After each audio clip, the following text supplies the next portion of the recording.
All right. Thanks, everyone, for joining this episode of Thumos School for Men. I'm your host, Charlie Ford, and today we have Chris Panto on the line. How are you today, Chris? Fantastic.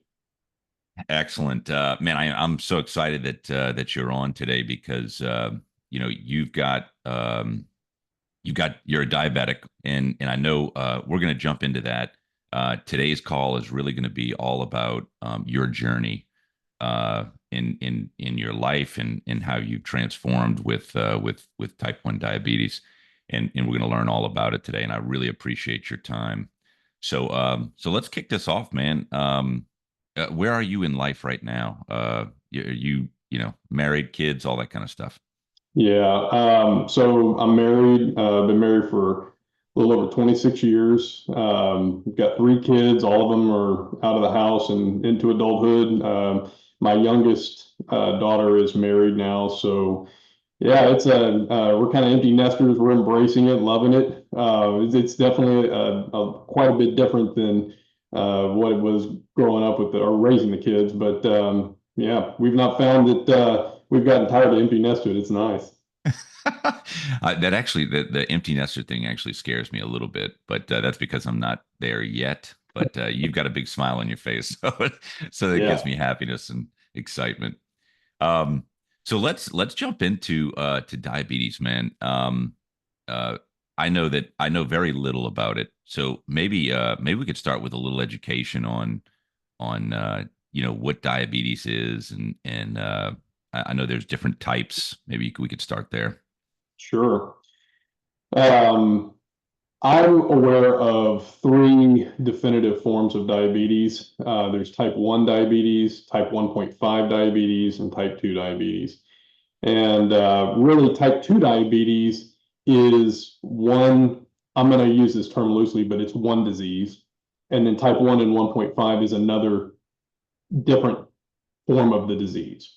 So type 2 diabetes, which is when you hear the term diabetic, the vast majority of people, and I'm gonna get the numbers are not right, but maybe over 90% of the diabetics in this world are type 2 diabetics. And what that basically means is that the organ in the body, the pancreas, that produces the cells necessary and the hormones necessary to regulate your blood sugar.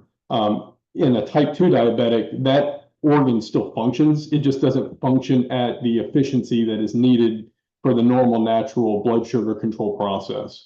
So that can be from a myriad of different reasons. It can be a lot of times it's diet and exercise related. So if you eat a lot of foods that are very, very high in carbohydrate, very high in saturated fats, it can overwork the pancreas to where it just kind of it gets tired, for lack of a better term, and then it doesn't produce the insulin necessary to meet the body's needs for blood sugar control. In addition, it can also develop over time insulin resistance, which means that the amount of insulin that your body needs for the quantity of carbohydrate, it becomes more and more because it's not as efficient of a process. The good news about type 2 diabetics is if you're watching it and you catch it early enough, in many, many cases, it can be reversed. If you change your eating habits, you get more active, increase your metabolism, and you can actually get off any type 2 medication that you're on, and you're basically getting your body back into that normal natural state of being efficient in its blood sugar control. Whereas type 1 diabetics, their their pancreas, their organ that produces that insulin, is either dead or non-functioning. And so the body does not have a mechanism to produce insulin to remove the sugar from the bloodstream. And therefore, the only fix for that is exogenous insulin, or you have to either take insulin shots to give yourself insulin, or like myself, I'm on an insulin pump, which allows me to kind of regulate and control a little bit more tight. But that's type 1. So type 1 is a non, there's no way to reverse type 1 as of today. The quote unquote fixes for type 1 would be like a pancreas transplant, because you're replacing the organ that is failed in your body. There is some late developments around stem cells and getting the body to start reproducing those islet cells and the beta cells. It's still very, very new, but at the end of the day, there's still a challenge, and I'm going to talk about the challenge more in the way that I became type 1, and that is going to kind of highlight the third form of diabetes, which is type 1.5. So if you think of, and I'm going to just use these rough numbers, but let's say that 95% of diabetics are type 2 and 5% are type 1. Well, inside of that 5% of type 1s is a very, very small number of people that are type 1.5. And basically what type 1 diabetics generally in years past were that was also known as juvenile diabetes. Well, I say that it was identified as diabetes or type 1 diabetics in very, very young kids. So maybe born that way, 2, 3, 4 years old is when it gets identified, and then they live with it their whole life. But there's been more recent times a surge in type 1.5, which is essentially adult onset type 1. So I was not born with diabetes. I am actually a type 1.5 diabetic. So I was not born with diabetes, but I became type 1 diabetic in my early 30s. And there's some data out there that would seem to suggest that a lot of type 1.5s develop type 1 in their like late 20s to early 40s. So there's kind of this window of time, and I don't think that's necessarily scientific. It may just be kind of the data that's out there now, but there seems to suggest that if you that there's a window of time where most type 1.5 diabetics become type 1. So it's not early age and it's not later in age. It's kind of in that window of time. But I'm not a type 2 diabetic. I'm a type 1 diabetic that didn't get diagnosed or didn't develop type 1 diabetes until I was in my early 30s. So I know we're both, neither one of us are physicians, even though you sound like one with the way you explained it. So for my own understanding, my mental model is diabetes is a metabolic dysfunction. Correct. And so when you talked about blood sugars, uh, just for my own, kind of understanding, this is elevated sugar in your blood that insulin serves to help remove that sugar from the Yeah. blood. So again, to your point, I'm not a physician and I don't understand physiology. From my very 30,000 foot level look at diabetes, I would say Yeah. that kind of at a high level, the idea is when you eat foods that raise your blood sugar level, it's sugar that is actually in your bloodstream, and that normally triggers your pancreas to release insulin, which attaches to the blood cells and removes that sugar so that it can use it for energy. When you're a type 1 diabetic, well, in a type 2 diabetic, there's not enough insulin out there for the sugar that is necessary. And so you end up with an elevated sugar level. With a type 1 diabetic, there is no insulin. So I have to give myself the insulin necessary to regulate my blood sugar, which that's a whole nother thing because that manual process of trying to figure that out is where a lot of the challenge in type 1 diabetes exists. So But yes, if you don't remove the sugar from the bloodstream, then you'll end up elevating the sugar level to the point where you can start to have organ failure. If you ever hear about diabetics losing their eyesight or having limbs amputated, that's because they've lived with an elevated blood sugar level for too long. okay, all right, yeah. I've heard of the analogy of this bathtub theory, where you've got certain sinks or places where your blood sugar can go and sink into it. For example, muscles, right? So if you exercise and build muscle, I understand that is a place where glucose can be fed into. And if you lose those places where it would be fed into, then all of a sudden you kind of fill up the tub of all the things that you can sink into, and then it overflows into places it's not supposed to be. And It's an interesting analogy. I don't know. At the end of the day, the way that I look at it is there's two issues with diabetics. You either have hyperglycemia, which is too much sugar in the bloodstream, or you have hypoglycemia, which is not enough. Either one of them, or both of them actually, are bad. The worst one is hypoglycemia because a normal blood sugar level is going to be somewhere between like 75 and 90. Um, you can go up very, very high. I've heard of diabetics having blood sugar over 1,000, which is ridiculous. That's just incredibly high. But you can't go below zero. And that margin from 75 to zero is much narrower than say 90 to 1,000. When your blood sugar goes low, that for me, when my blood sugar goes low, that is the worst scenario for me in terms of being able to operate. Um, I can operate, I can function. It's harder, but I can function at a 200 or a 250 blood sugar. But when my blood sugar is at, say, 50, I can't function.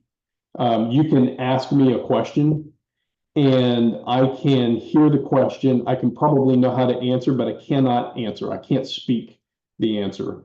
So it becomes very frustrating for me. I shake really bad. I start sweating profusely.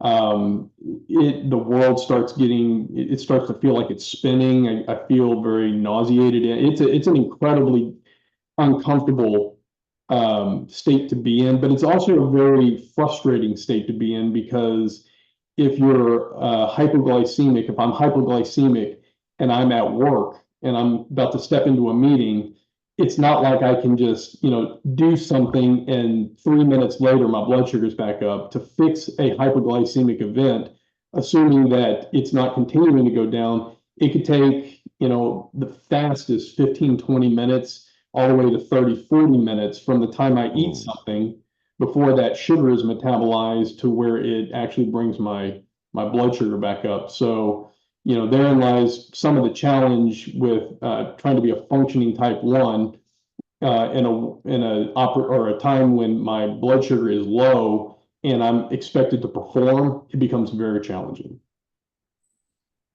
so the way you describe it, you're essentially acting as a pancreas. Like you are the automated function of this miraculous thing that we're in, this human body, and the pancreas doing its job. You're actually trying to mimic that behavior and That's figure it exactly out. right. That's That is, exactly right. I mean, I just can't imagine taking any body part and saying, you know what, we're going to go ahead and override it manually and try to do exactly what it does. I mean, Yeah. it's unbelievable. Yeah, Um, I've definitely said this on multiple occasions that trying to manually do something that God has so uniquely designed our body to operate in is it gives me a whole different level of respect for the complexity and the design that God has for us. When you take that, like you're saying, you take that one function of the body and you try to replace what is normal and natural with a manual process, and there's so many variables to account for, it becomes impossible. yeah. Wow. All right. Well, okay, so that was kind of the background on diabetes. Let's talk about your journey in particular. And so you talked about, you grew up without diabetes. You lived a life for some period of time without diabetes, childhood into adult life, right? That's correct. So at what point, what age were you when this uh, came into effect? Yeah, I was 32 years old. And so growing up, I've always been kind of a bigger guy. When I graduated high school, I weighed about 285 and certainly not watching what I eat. Just my lifestyle was active, but I certainly didn't have a feel or a need for measuring what I was eating or even really caring what I was putting in my mouth. So I didn't. And and then at 32 years old, I experienced a scenario that I would have never guessed would have been even something that could cause diabetes. But I remember that I started losing a lot of weight, and I had gotten down as low as about 170, which I'm at about 200 right now. So 170 for my frame was really, really skinny. And I don't think I weighed 170 in junior high. So I mean that Mm. is really, really small for me.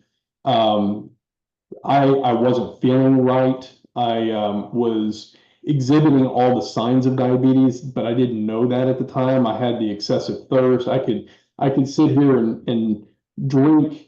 I mean, just sitting at the office. I'm certainly not running a marathon or anything like that. Just sitting at the office, I could go get a bottle of water and I could pound the entire bottle without stopping and feel like I didn't even drink anything. And then go get another one and pound it down. Of course, when you're drinking that much, then you have to use a restroom a lot, and those are all very common signs of diabetes.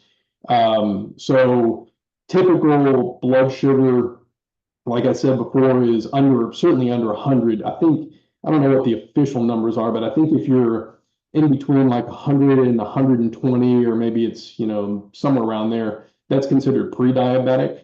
And if you're over 120, 125, then you're considered diabetic. When I was not feeling well, and so I called my doctor at the time and said, "Hey, well, let me back up. My mom is type 2 diabetic, and I happened to tell her about some of my symptoms, and she says, kind of sounds like you're a diabetic. You've got diabetic symptoms." I was like, "Well, I don't know anything about that," but she says, "Well, I've got a blood sugar tester. You want to come test your blood sugar?" And I was like, okay. And the blood sugar tester is just you stick your finger, get a little bit of blood, you put it on a little device, and it reads out a number that will tell you what your blood sugar is. Well, I checked it and it just came back and said high. And I was like, well, that doesn't tell me anything. I mean, I don't know what high means. What I didn't know at the time was that the meter it only will read up to 600. And then anything over 600, it just shows high. Oh, So my geez. blood sugar was over 600 and I didn't even know it. And Uh, your mom didn't know that about the meter either? no, because she certainly had never seen a number over 600. I mean, a high blood sugar would be 200, 250. That would be Oh, considered right. really high. So 600 is just off the charts. Well, she said, I don't know what that means either, but you may want to call your doctor, just let him know. So I did. I called my general practitioner, and he's like, yeah, I think this was on a Sunday. And he said, yeah, just call the office on Monday morning, set an appointment, come in, and we'll take a look at it and see what's going on. And I was like, okay, that's fine. Hung up. About 15 minutes later, maybe not even that long, maybe 10 minutes, I get a call back from my doctor on a Sunday, which I mean, I would never have imagined him calling me back on a day off like that. And he says, "Hey, I mentioned your case to an endocrinologist in our Mhm. office, and Mhm. she said, tell him to go to the ER right now." And I was like, okay, that's a little concerning. So Wow. sure enough, I go to the ER, and they checked my blood sugar, and their blood sugar meter couldn't even read it. They had to take a blood draw and send it to a lab to get the actual number, which was, I think it was around 700, somewhere around there. Um, How are you and feeling at this time? How are you actually feeling? very fatigued. Um, Certainly just like I had no energy. Every amount of energy that I was putting out was like I felt like I was running on reserve energy. Mm. Um, Very lethargic. So they put me on an insulin drip, and it took them about 2 days to get the insulin to come back where under 200 to where it was manageable at that point. And then they misdiagnosed me as type 2. But all that said, and I can talk about that a little bit more in a minute. But tracking back, because like I said, I wasn't type 1, and I was 32 years old when this happened. And so looking back at it, we spent a lot of time trying to figure out how did this happen? And through a lot of testing, we've determined that the event that set off my type 1 diabetes was I got a flu shot. And what happens when you get any sort of vaccine, I kind of like at a high level, it's initiating an immune response in your body to whatever it is you're getting the vaccine for to help build immunity for it. Well, in my case, the flu shot kicked off an immune response and my body basically turned on itself. So instead of it just attacking the flu virus that it was supposed to attack, it built antibodies or released antibodies that attacked my pancreas and killed it.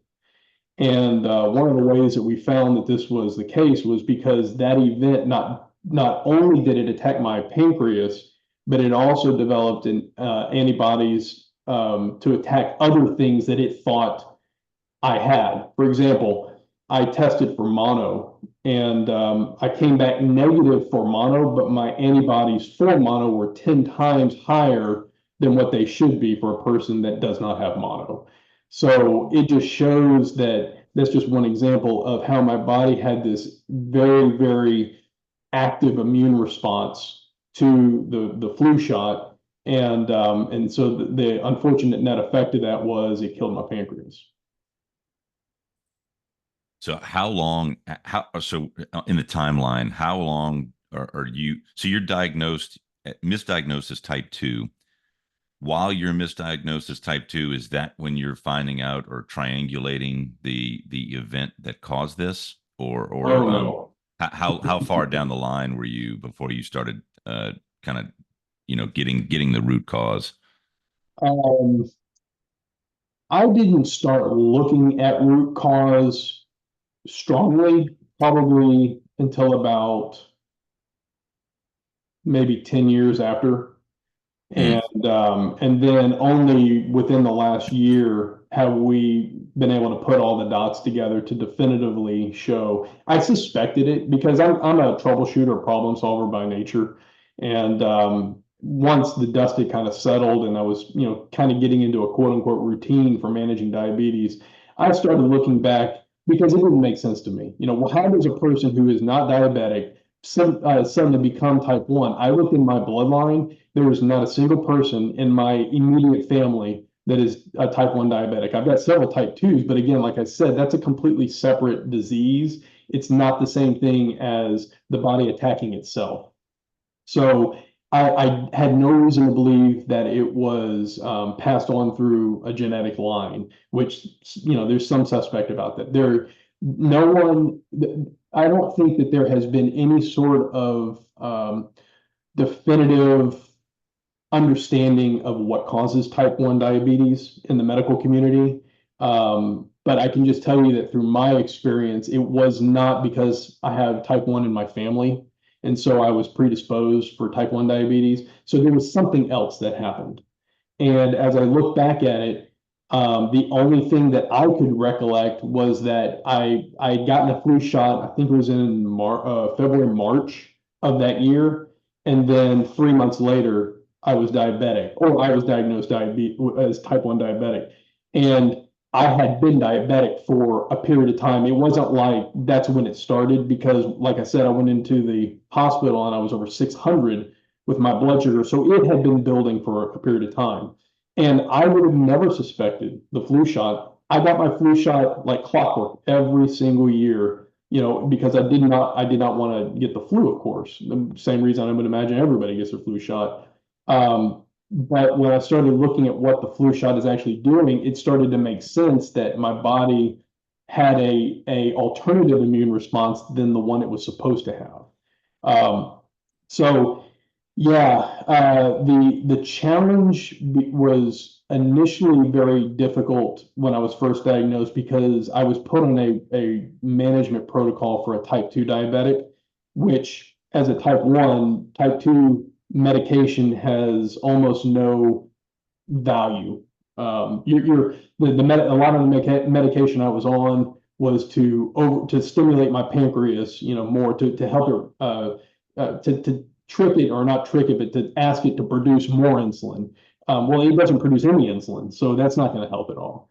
And I think the straw that broke the camel's back for me was there's a very common phenomenon called the honeymoon period when an adult onset type 1 is develops type 1 diabetes. And during this period of time, because you had a working pancreas and now you don't, the pancreas is still working to some degree. And for whatever reason, there's a period of time where you can actually manage your blood sugar, usually by reducing your carbohydrate intake and the foods that you eat, maybe increasing your metabolism a little bit to kind of offset that amount that your body's no longer producing. But it's going to slowly not produce and not produce, not produce till it effectively isn't producing any. And that window of time, you can, in my case, I was able to manage my blood sugar without any sort of, I wasn't on insulin. And so I was able to keep it under control. But as that window expands and as my pancreas was dying off, I will need insulin. You can't not have insulin. So that's when my blood sugar started going up and up and up. But for me, the thing that was the straw that broke the camel's back for my type 2 diagnosis was I was taking I think it was on like 3 or 4 medications that the doctor had prescribed to me when I went into the hospital. And one of the medications, I'm looking at the label on it because I didn't really question. I just, at the time, I said, the doctor says to do it. They're the experts. I'm going to do it. But my eyes started to get open to having to manage my health myself, taking ownership of that. When I looked at a medication and it was for high blood pressure, and my blood pressure was like 104/60 normally. And so I asked the doctor, I said, why am I on high blood pressure medication? And she says, well, that's because you're taking this other medication for diabetes that's going to raise your blood pressure. And so you got to take this one to push it back down. And I was like, I'm out. I'm not going to take a medication because I'm taking a medication. That makes no sense to me. I can't see how that's healthy. And with every medication, there's a side effect, at least one side effect that you have to contend with. So I'm on 4 or 5. It's just not, it's not, I just called the doctor's office and I said, let the doctor know that I've decided to stop taking these medications. And she said, well, you can't do that. And I was like, well, I'm doing it. I don't know what I can and can't do in your mind, but I'm not going to take this medication. And I was able to manage my blood pressure, my blood sugar myself for about 10 months, 10 or 11 months.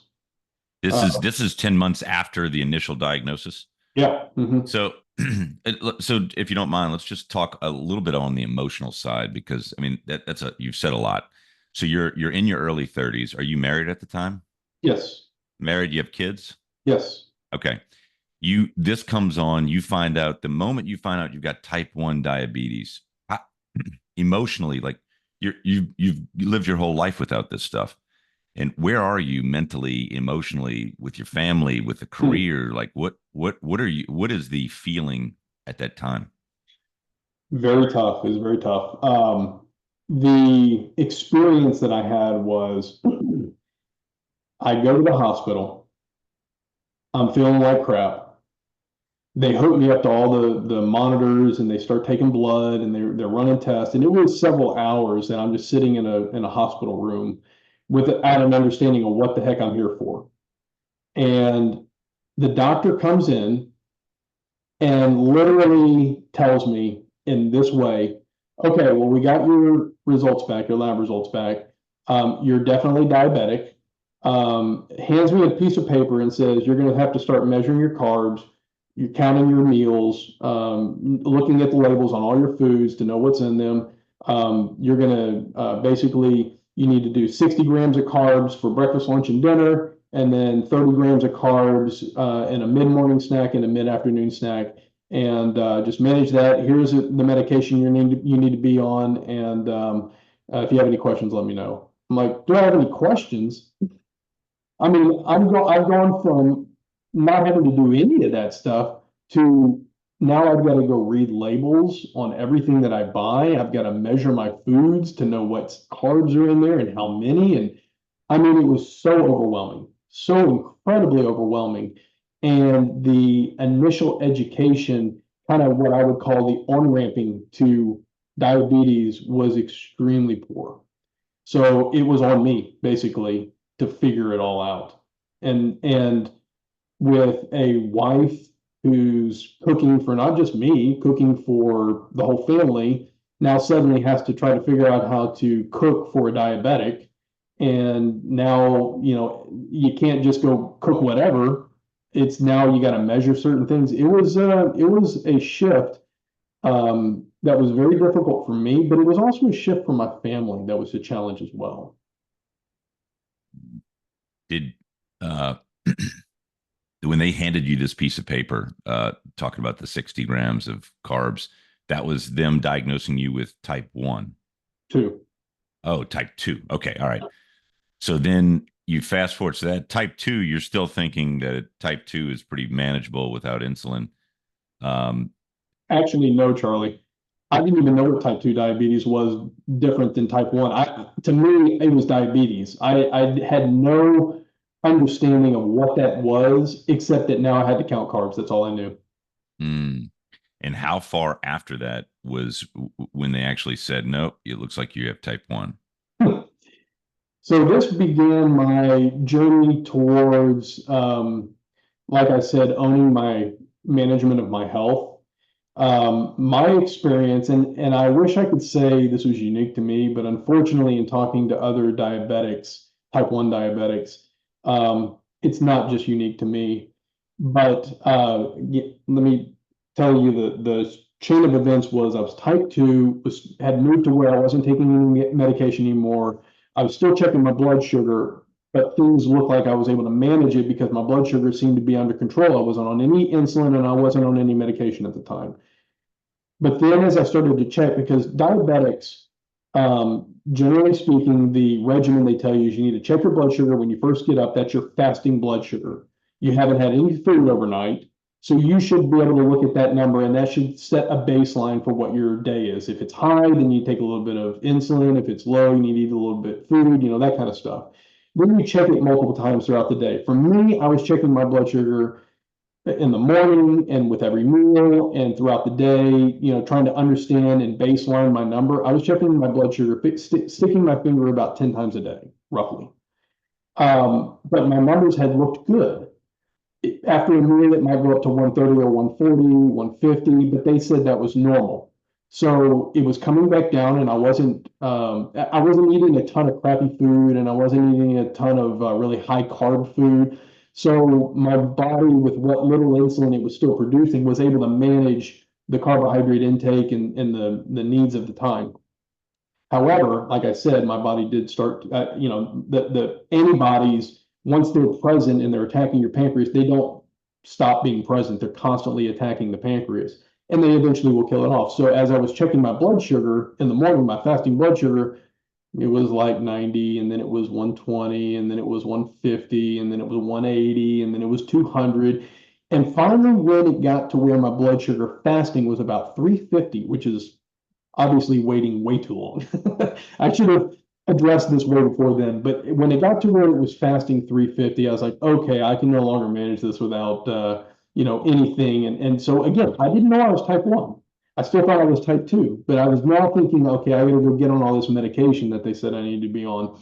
So I go to the endocrinologist, which is the diabetic specialist. And this endocrinologist says, and by the way, this was probably the second endocrinologist that I was going to, and this was the one that was most highly recommended in my area, had been doing it for 30 or 40 years, very knowledgeable, very highly recommended. I go in and see him, and he comes in about 10 minutes late, 15 minutes late, and says, okay, well, here's the situation. I've got to get to a dinner meeting tonight. And so I got about 30 minutes max. Here's the situation. You've got this, this, and this. You're diabetic. You're going to be an insulin dependent type 2 diabetic. And so I'm going to give you these insulin pens. The nurse is going to come in and show you how to use them. And if you have any questions, call my office tomorrow. And then walks out. And I was like, great, thanks.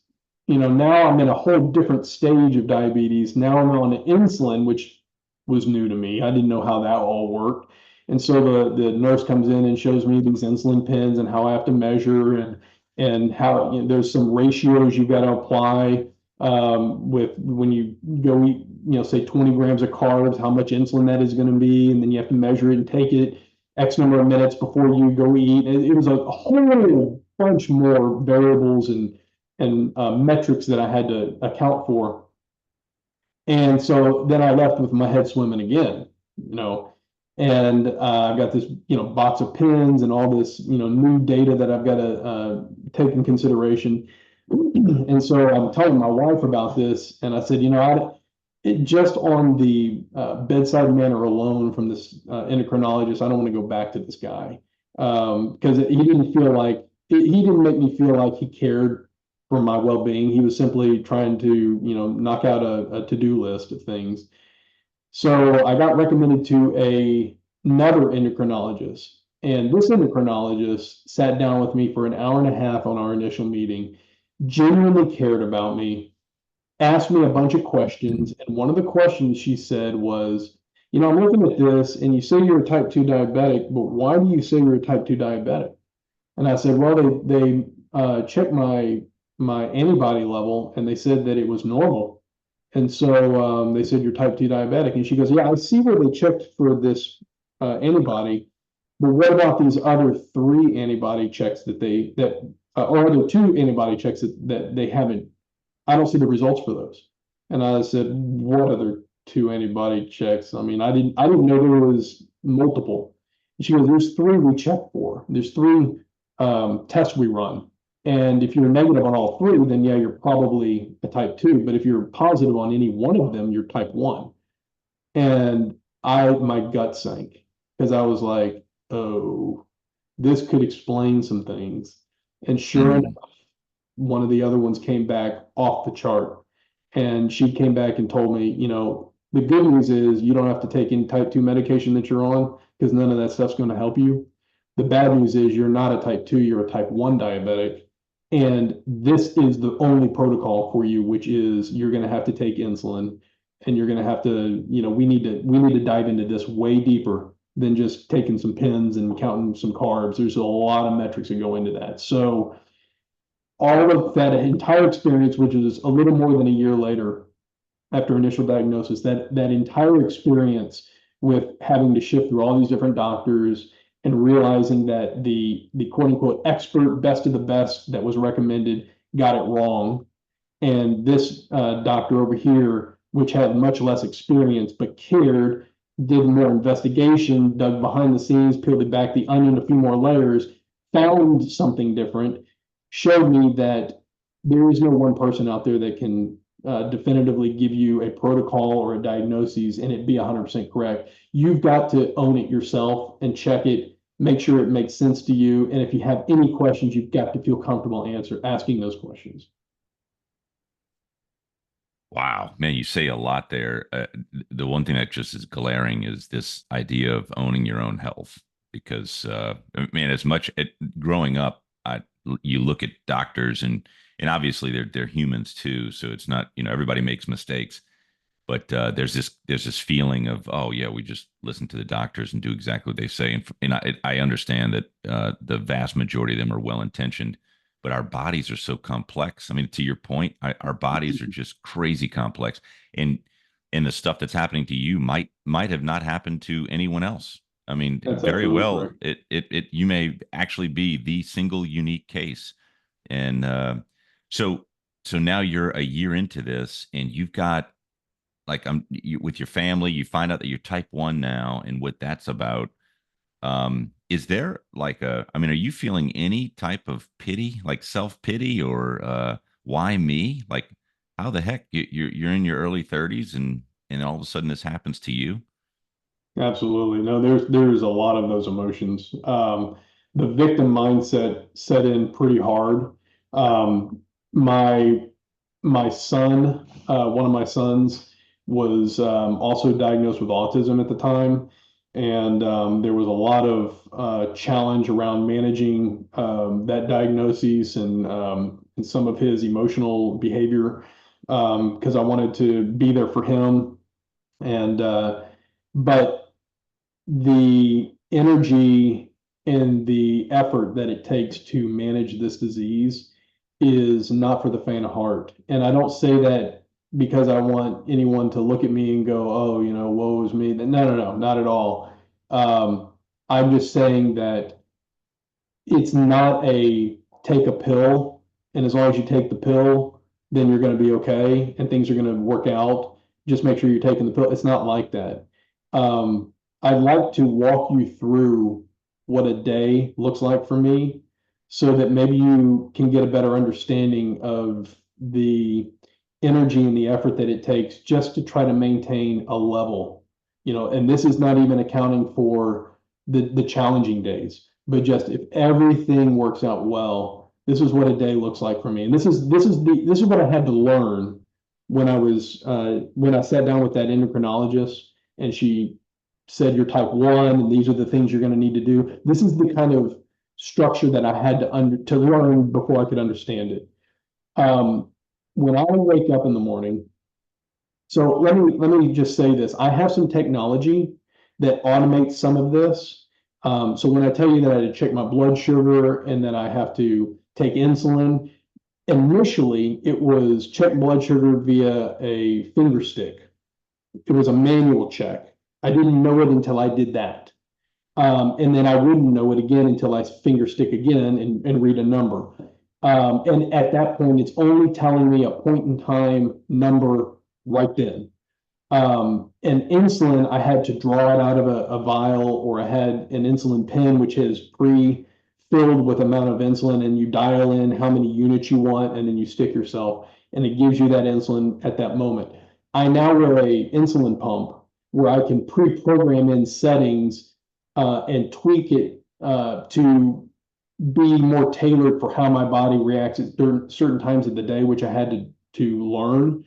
And then it also comes integrated with a continuous glucose monitor. So I get to watch throughout the day what my blood sugar looks like and what it's doing. It will show me when it's rising, it will show me when it's falling, and it will actually alert me if I'm falling too fast or if I'm rising too fast so I can deal with that.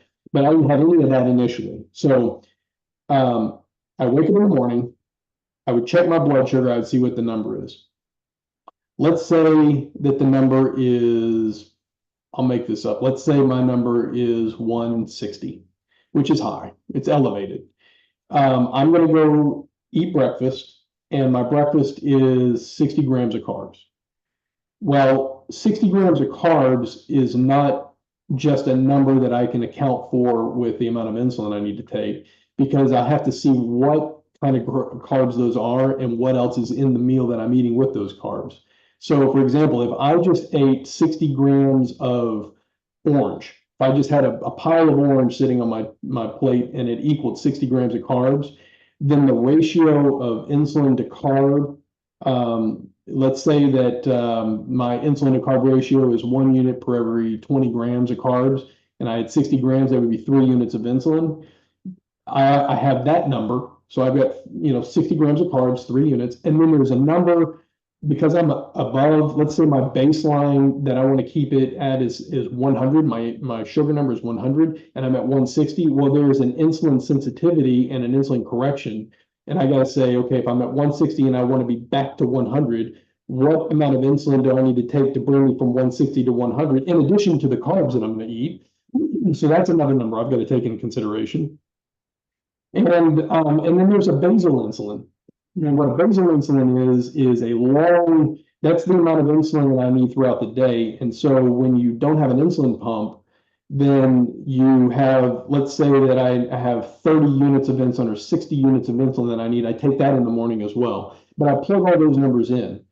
And getting back to the orange, so if I'm just eating a pile of orange, that may be 3 units of insulin. But if I'm eating 60 grams of orange, but I'm also eating, say, a few, maybe 20 grams of lean turkey, and that has a certain amount of fat in it, I may need to account for the effect of fat in the insulin absorption, because fat will delay that insulin. So I have to weigh the entire food meal that I'm eating as to what it is to determine what amount of insulin I need to take. And how early before I eat do I need to take it? If my blood sugar is at 160, I may need to take that insulin 15 minutes before I actually start eating. So in some cases, I take my insulin and then I sit there for 15 minutes and then I start eating. Or if my blood sugar is closer to say 90, well, I may want to start eating right off the bat because I don't want to give myself, extra margin because again, I don't want to go low. I don't want to have too much insulin and not enough sugar in there. Now, I don't know how long it's going to take for my body to metabolize that sugar. So I want to try to manage it so that it's not shooting me too low or making me too high. That's just getting me through breakfast. Oh man, let's stop right there for a second. This is it's like you're playing God. This is God's work right here. You are trying to replace God in your daily life. Um, what? All right, so there's tons of questions here. Like, so you're when you're looking at your insulin levels or your kind of your fasting glucose levels, and you're adding this stuff, is that those calculations, are you doing those separately like on a piece of paper, or is that like areas that you plug into this insulin pump? Like, does it actually give you a basal entry, a delta entry, and a food entry, like three different entries? Yeah, so initially, without an insulin pump, it is all math that I'm having to do manually and work it all Oh, out myself. That is one of the reasons why, in less than a year of being as a type 1, I got on an insulin pump because an insulin pump for my lifestyle made managing diabetes a lot, it was a lot more conducive to my lifestyle. So I'll give you an example. One of the things that makes it very difficult for me, and by the way, when I say this for anyone who might be listening, I'm not saying all diabetics are this way. I'm saying this is how I am, and this is how my body reacts. And every person, to your point, is different, has different variables. There's a million different variables that can play into how your body reacts with insulin and manages that, and what causes blood sugar to rise and fall. So these things are things that I experienced myself and had to contend with. Now, when I eat breakfast, the insulin needs that I have for correcting my insulin or my blood sugar level and the amount of insulin I need for carbs is different at, say, 5 in the morning than it is at noon, than it is at 5 in the afternoon. So when I am if I don't have an insulin pump and I'm doing this on my own with just drawing insulin out of a vial, I've got to remember all those different numbers. So let's say that my insulin to carb ratio for breakfast is 1 to 10, and then at lunch is 1 to 15, and dinner is 1 to 12. I've got to remember those numbers, those ratios, so that when I measure those carbs, I apply those ratios to give me the right amount of insulin. When you have a pump, you can program all that in there. So I can say from 8 or from 2 a.m. to 5 a.m., these are my numbers. And then from 5 a.m. to 7 a.m., they go to this number. And then they go back to this number. And I can tweak that so that my pump can help me manage this disease better. so the analogy that comes to mind when you talk about this, because I've never experienced this, but as you describe it, I'm just thinking everything in the body is interconnected. Like there's not a single thing that is isolated. We like to, in our little weak little minds, the little simple brains, we like to say, oh, all you need is insulin, and this does this, and that does that, and that's it. And and I think I mean I worked in a manufacturing facility for 10 years, and we tried to optimize processes across different functions. We had valves, we had data coming in, and you could have the perfect model between data coming in and a valve you wanted to move, but all of a sudden something on the other side of the plant changes, the process changes, it tweaks it just enough to where your whole model goes out of the window. And then Yep. now the same response that you did in tweaking this valve is not the same response on the result that you wanted. And so my question to you is, it all sounds nice and dandy, doing all this, but I mean, does that mean that it can be replicated each day, or does your bot? Because I would imagine that the same food that you intake, depending on what the chemistry of your body is at that particular time, will change I'm asking this as a question, could change the result of whatever it is that you program into your insulin pump. And depending on how you are for that day, does that become a thing? Like, Oh, every day, every day. And Charlie, that to me, for me, is the most frustrating part of managing this disease. For a person that likes to figure stuff out and to troubleshoot and problem solve and find the problems and get a resolution around it. I'm 16 years into this, and I've yet to figure out how to manage this disease properly because there are so many variables that I can't account for. I can eat a meal at 6 a.m. today and run my numbers through my pump, put in the numbers, everything ends up working out, and my blood sugar goes up maybe 30 points and then comes back down, and it was just a great experience.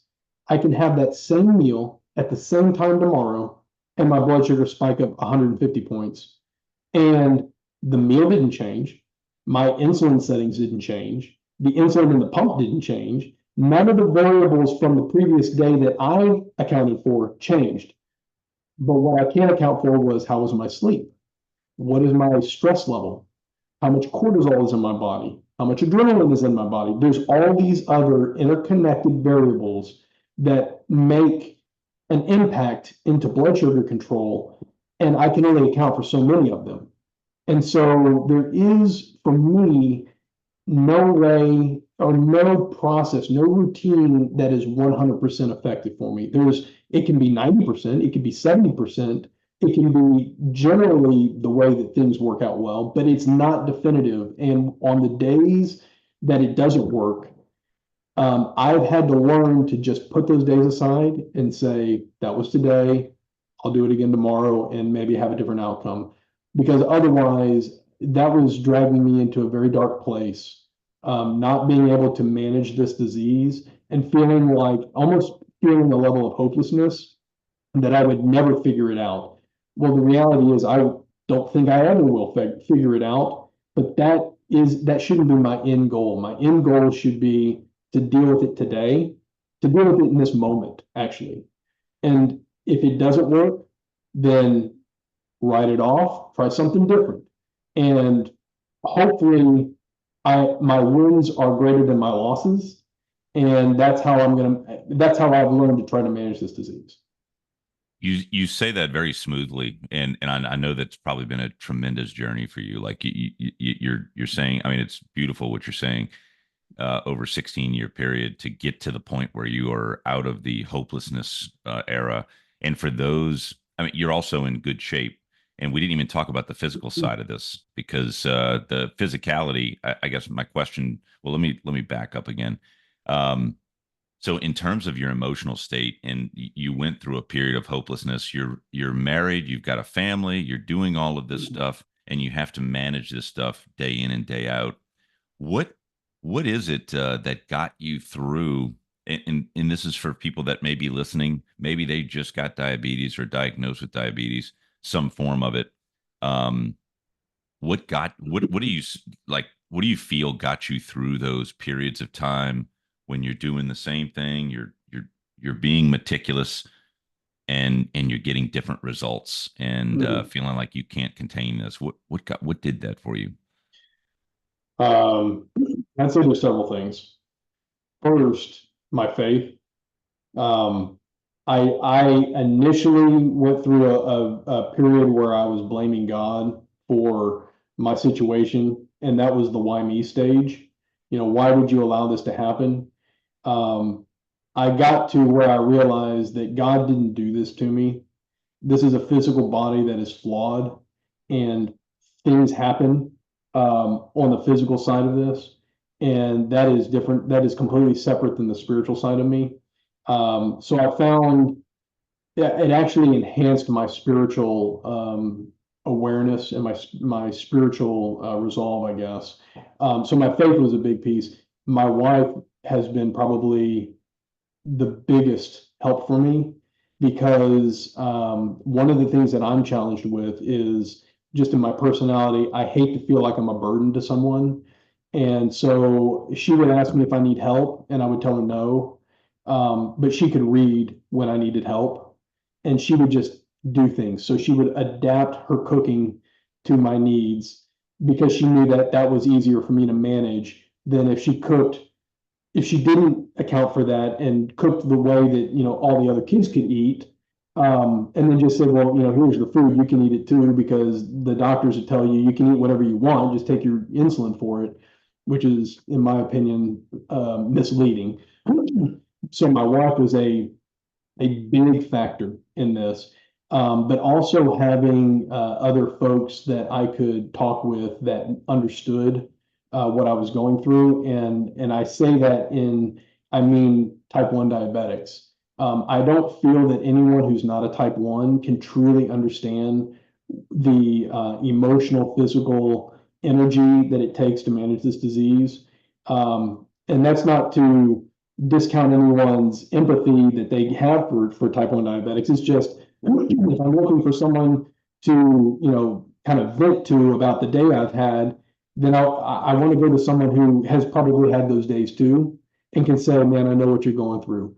So all that to say, those three things are very important. And for anyone who's recently diagnosed with this disease that doesn't have that level of support structure or any of those support elements, my heart goes out to those folks because I can't imagine what it would be like to do this disease on my own without any of that. It's hard enough as it is, but without any support behind, that would be incredibly difficult. Do you, when you talk about the support group that you have, is it a group that you've just kind of met through the years and you guys stay in touch, or is there something a little bit more formal? No, it's not folks that I know personally. It's social media type 1 groups Okay. that have formed around specifically type 1. It was started out as type 1.5. I was looking for folks that understood type 1.5. Because even in the diabetes circles, they don't necessarily understand type 1.5. It's such a rare disease or form of the disease. But yes, I don't know very many personal type 1 diabetics, and I don't have any communication with them on a regular basis. And these social groups, I'm not, it's not like I'm on them every day or every week even. It's more of just an outlet that's available. Mm, okay.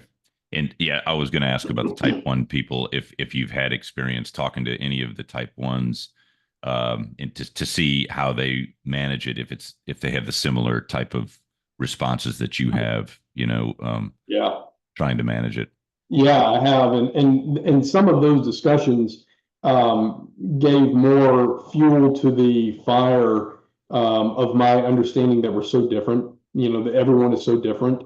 There was one diabetic that I was talking with. Actually, he's a young guy who was diagnosed when he was, I think, 15, and something that was interesting was that he was saying that one of the big changes that he had to make was he's a very athletic kid and played all the sports, and he had to um, work diabetes into the sports because when he would go and say play soccer, which is a very super energetic sport, you're out there sweating a lot.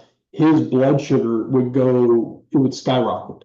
So he would actually have to take more insulin ahead of going and playing soccer because otherwise his blood sugar would go through the roof and he would be high and that would make him feel super, lethargic and tired and he would have the energy needed to perform.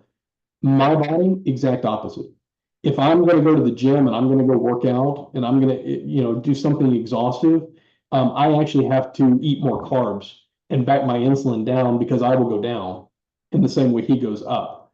So all that to say, if I'm talking to a diabetic and I say, and they're saying, I have a problem with my blood sugar around exercise, I can't give them my protocol.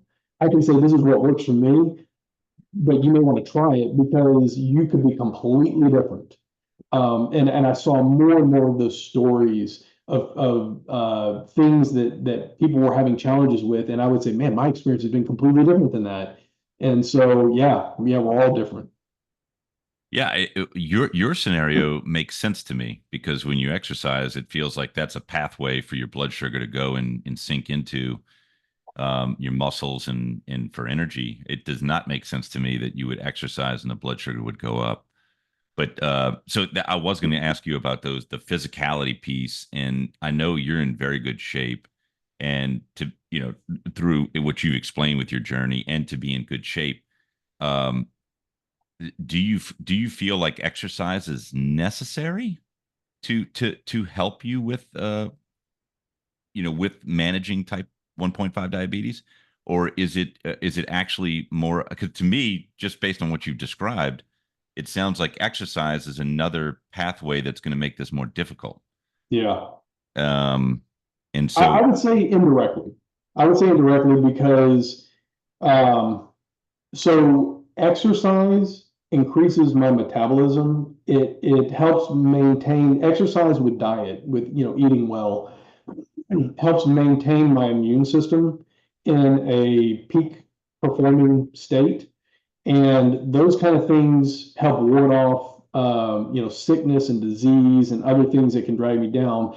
I have an autoimmune disease. Diabetes is an autoimmune disease. And I remember with COVID, something that was out there in the ether on when the COVID vaccine was first released is they said, the initial vaccines were made available to the elderly and to the immune compromised because they felt like those are the folks that were most likely to become, very deathly sick or possibly die from COVID because their bodies are already compromised, the elderly and then, of course, immunocompromised.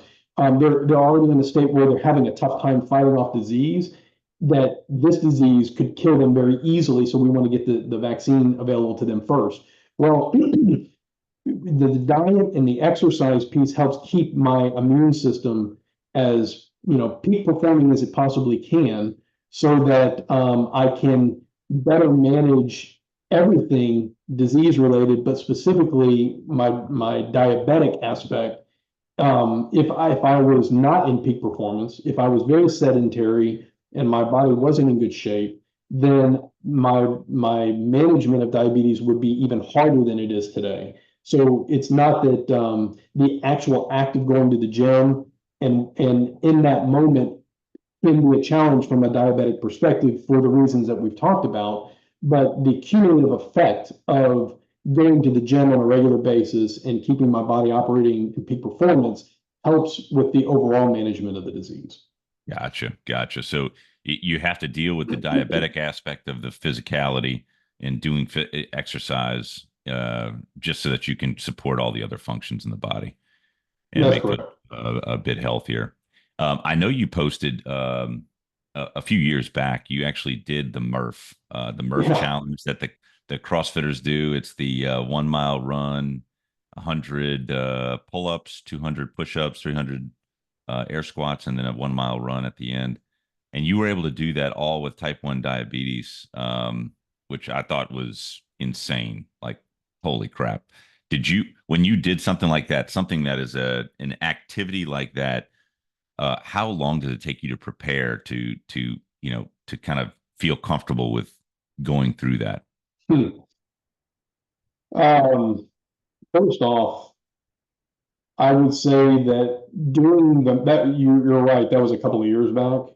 And doing the Murph today, I don't know that I could do it because as I'm continuing to age, and I don't know that that age is necessarily the factor, but for whatever reason, managing this disease is getting harder, not easier for me. So what I needed to do back then to prepare, I don't know that that same level of preparedness today would make it so that I could do a Murph today.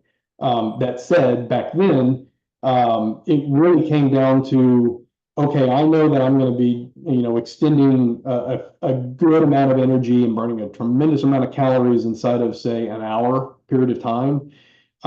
So I'm going to carb up substantially and give my body the excess carbs that it will need to burn over that period of time. And I had a fair understanding of what my body would do. Like if I went on a 5 mile run, for example, And I've got my heart rate elevated above 150, and sustained at that level, I kind of understood how many carbs, how many, not carbs, but how much my blood sugar would drop in a window of time. And so I just kind of used that as a metric and said, okay, I'm going to do this. Now, what level of preparation did I go through to do the Murph from a physical perspective? I didn't, which was kind of stupid. I mean, I just kind of said, I think I want to try this. So, so I just did it. But all that said, if I were doing that today, I don't know that I could do it. And the reason I say that is because I can't even play golf. I can't even play golf anymore. And that's with me just driving in a golf cart, not even pulling my golf clubs around. The last time I tried to play, I couldn't even get through 9 holes of drive to a tee, pull out your club, hit the ball, get back in the cart, drive to the next. I couldn't even do that for 9 holes without my blood sugar dropping to where I had to, stop, correct for 30 minutes, and then it just became like I couldn't even finish 18 holes. So I can't imagine what a Murph would be like today. Mm. So is there a range? Is there a range on how high you're willing to go, like for the golf outing, which you described, or does this, am I even making sense? Like preloading carbs to get your levels up to some high level, and then going through a set of 18 holes. Is that, am I thinking that correctly? Like preloading, and then as your blood sugar drops, you're so high that you still maintain above 90 or so. It sounds like that would be the reasonable approach. Unfortunately, how my body drops with something that's a low impact event like golf, or even going to walk at the mall, for example, or walking in a park. I'm not jogging, but how my body reacts in a scenario like that is going to be different than a Murph, which is going to be different than if I did 30 minutes of anaerobic exercise. So it really comes down to, I'm in the gym, as an example, I'm in the gym 2 to 3 times a week, and I have a fairly set routine of exercises that I do while I'm in the gym, and a fairly regimented amount of time that I do them within. And that helps me get an understanding of the amount of insulin and or carbs that I need to manage that window of events. But to do one-off things, that's where it becomes a challenge. I don't do golf because I don't play enough golf to try to figure out what would my blood sugar control look like for 18 holes of golf or 9 holes of golf. So I just kind of avoid it because it's just one more thing to try to figure out. Okay, that makes sense. Does your endocrinologist, do you still go to an endocrinologist? I do. And do they, are they, I mean, you being along this far along in your journey, there's nobody that probably knows your body better than you. Do you still get some benefit out of that, out of talking with them, and Something you got to understand, Charlie, is I'm on a drug for the rest of my life. I'm on insulin. And if I don't go to a doctor to prescribe me that insulin, I oh don't get yeah, the yeah, insulin. So yeah, if I do understood. nothing but go in there and say, yep, nothing's different than the last time I was in here. Can you give me my insulin? That's, the bare minimum purpose of that event. But to your point, there's always, I see my diabetic care doctor about every 3 months, 3 to 6 months, and every time, without exception, there's something that I've got a question about that is new that I've not been able to figure out, or something that my body's reacted this way for the last 5 years just fine, but for whatever reason now it's doing something different. Here's the variables, here's the scenario. What do you think? And to get another feel, because look, I recognize my body's different, and I recognize that my needs are going to be unique to me, maybe. But I also recognize that this person's a specialist and sees hundreds, maybe even thousands of other diabetics. And maybe there's someone else out there with a very similar scenario, but it's the doctor that I've selected because she's very sensitive to the uniqueness of me. and doesn't just go, well, this is the protocol, take this and do that. She doesn't put me in a box. That to me is the worst thing that a doctor or a care professional can do for a patient, is to assume that they are gonna that their protocol is the same as what 100 other people have gone through. You got to take each person individually. Yeah, that totally makes sense. Oh man. Wow. So now, so here you are. I know, you're on today because, sharing this journey, I think that especially with folks out there that are either going through this or, right at the onset or have been in it for a while, they hear your story. So I mean, I think this is going to be very helpful. What is it that you would share? Like when you think about your entire journey up to this point, if you were talking to another type 1 or type 1.5 diabetic, what is it that you would want to share with them, that part of your journey that's probably been the most important thing for you, if something Mm, bubbles up for you? mm. Well, the first thing that I want to say is I hear you. And this disease sucks. It is incredibly difficult, and you're not alone. I think that one of the biggest challenges that diabetics face is what is referred to as diabetic fatigue. It's the amount of energy, emotional, physical energy, mental energy that it takes to manage this on a day to day. Because I shared with you what wake up to breakfast looks like. We didn't even talk about what the day looks like, what kind of job you've got, how much energy is it a very active job? Is it a desk job? And what how that comes into play? Do you have a management position where you're giving meetings? And you've got to account for your blood sugar ahead of those meetings and dealing with that. And what happens if you're in the meeting, your blood sugar goes, there's all these other things that go into this disease.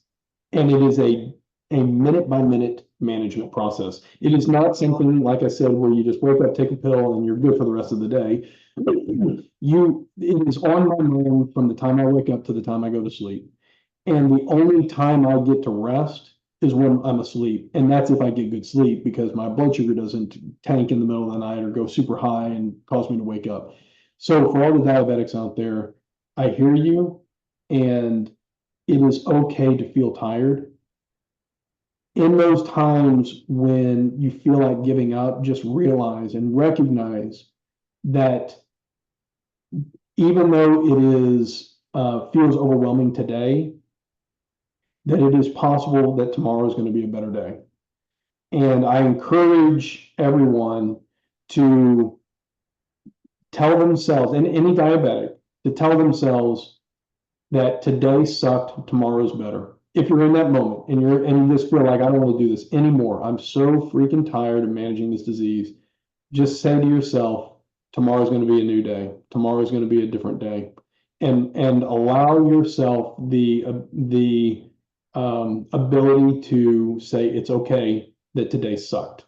For anyone who's not diabetic, if you are married to a diabetic or you have a diabetic child, what I would say to those folks is, number one, do what you can to educate yourself on the disease so that you can kind of get an understanding to the best of your ability of what it takes to manage this thing.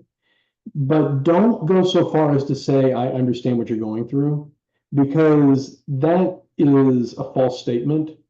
Even if you have another disease or another sort of ailment that you're dealing with, I don't understand what that is like. But there's no way that you can, through that, say that you understand what diabetes is like, because it's just different. So just be supportive and understand that diabetics, um, when they are fatigued in their management, or if they're low or high, they emotionally may respond in a way that is not loving, or feels disrespectful, but it is not their intent. The vast majority of people out there are not mean people, but the in the moment it can be very difficult emotionally to just have to put a smile on and be friendly. So just be patient and have a little bit of compassion for those folks, and just trust that when they get on the other side of it, it's going to be different. Man, that's special. Wow. When you're in your present moment, is there a way that you look at the, like, what is the risk to you in your present moment of not getting things right? What is your, what is your, what are your risk boundaries like in terms of, if that makes sense? Let me see if I hear you correct. So for me to best manage this disease, that happens when I am present, when I'm looking at this in the present moment. When I don't do well managing this disease is when I'm looking to the future or dwelling on the past. In other words, if I say to myself, let's say I'm having a challenge with my blood sugar being super high right now, if I'm thinking in the future, like, oh crap, I've got a meeting in 30 minutes and I'm the one that's presenting and I got to get this down. And that will increase my stress level, which that will release a whole different level of chemicals in my body, which will take whatever my normal protocol for dropping my blood sugar, it will make that even more difficult.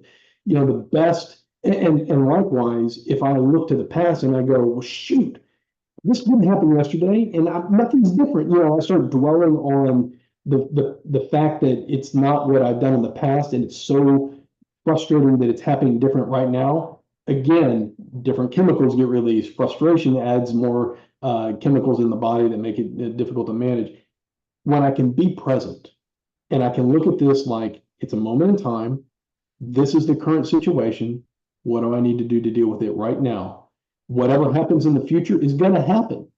It's not going to change the fact that I've got to deal with this right now. Let me deal with it.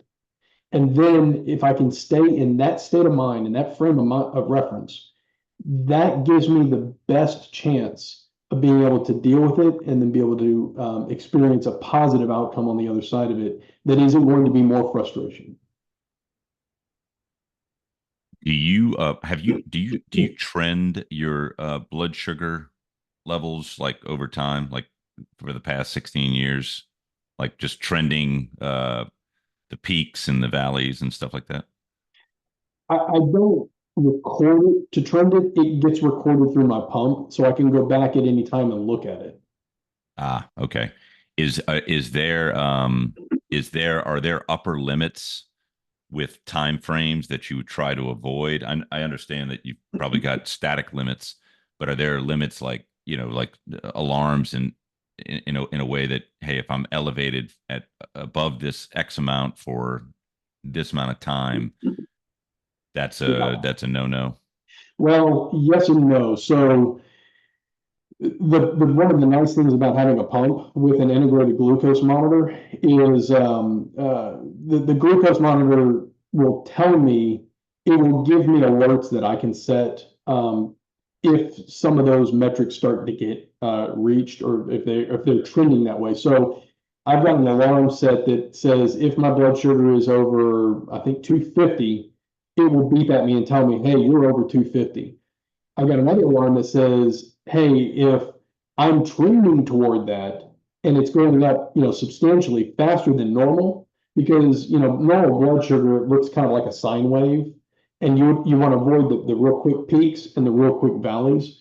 So if it starts to go from a standard kind of normal sine wave elevation to more of an elevated, quick elevated, and it's going up and it's not stopping, and it gets to say 200 and it's still not stopping, it'll alarm on that saying, hey, based on this current trend, you're going to be over 200 or you're going to be over 250 or whatever the number is in the next 15 minutes, and so kind of it gives me awareness in that regard, but that's not based on a trend over time.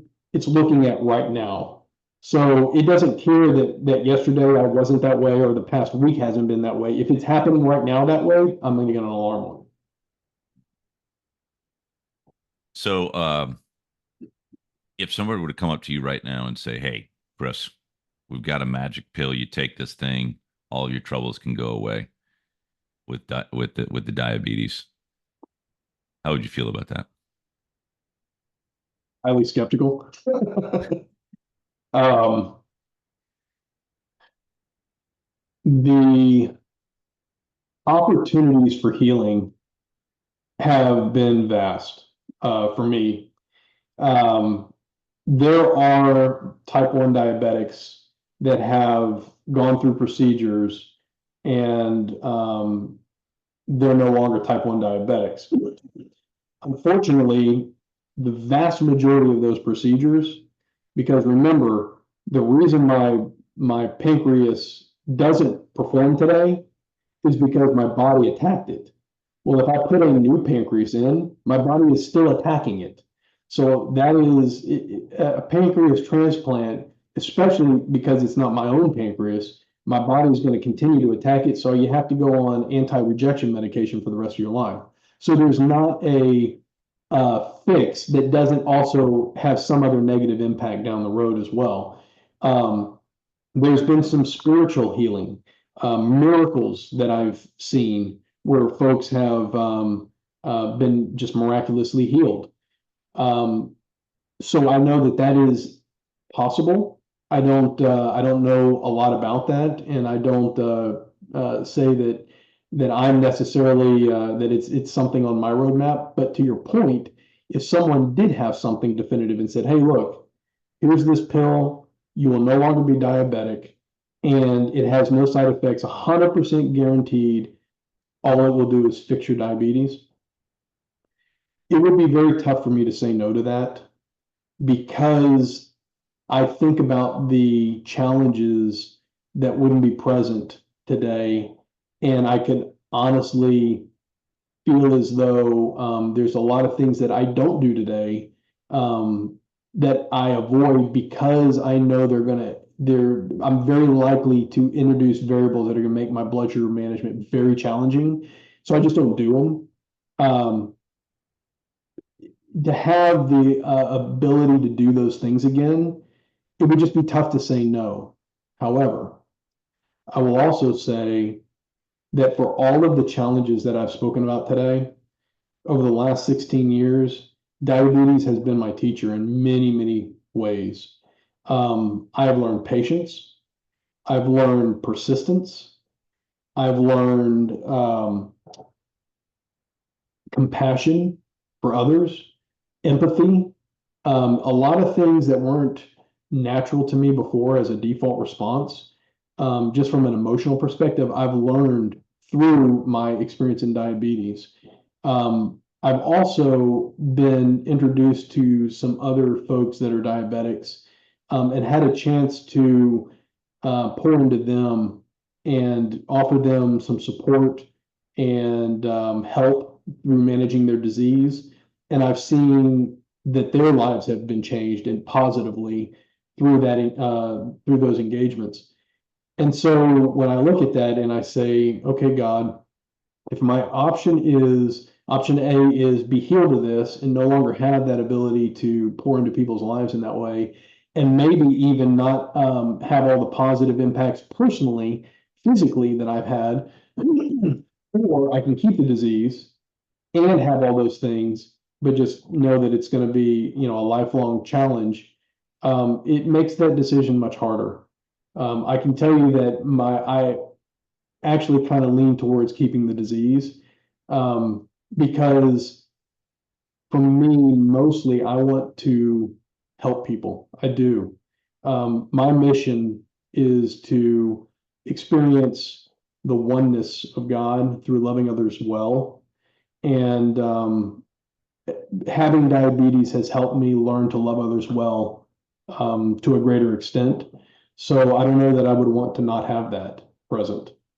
It's an interesting question though. So for helping others, are you interested if someone is listening to this and wanted to reach out with questions? Are you interested in those kind of things where you could support via email or call or whatever that the method would be? Yeah, absolutely. What I would say is if there's someone that is looking for the answer, I can't provide that, and I don't ascribe to being the definitive voice for type ones. But what I would say is that I'm more than happy to listen and share my experience, share specifics around how I've dealt with things and the things that I've learned that I initially got wrong.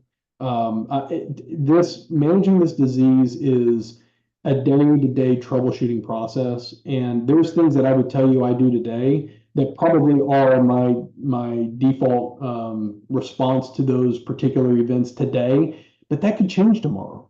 I could have some variable that gets introduced. I could have a job change or a life change, or I could, be going to the marriage of my daughter, which is an event that was extremely emotional. And so the management of my disease that day was way different than what I would normally do. So I'm happy to share that, and if nothing else, I'm happy just to simply be an ear. I will listen to anyone that is diabetic and simply just be an outlet for them to vent, because I think diabetics need that. I really think they need mostly just to be heard. Thanks for that, Chris. Well, man, I guess with that, we could wrap it up, man. I think you've shared so much today. I thank you so much for being on the call today, and just sharing your heart and all of this data. I mean, this is mind blowing to someone like me that doesn't have diabetes, and I just appreciate you sharing, man, because I think it's going to help. For those, even if one person listens to this and can hear your story, it's going to be helpful. And yeah, and if you're okay with it, maybe we could find a way to get some contact information. We could post it in the information when we put the podcast out. But with that, thank you, Chris, and thank everyone for listening today. If you like what you've heard, please remember to subscribe and follow, share, give us a good review. All right, Chris. Well, thank you, buddy. Have a good day, man. Thank you, Charlie.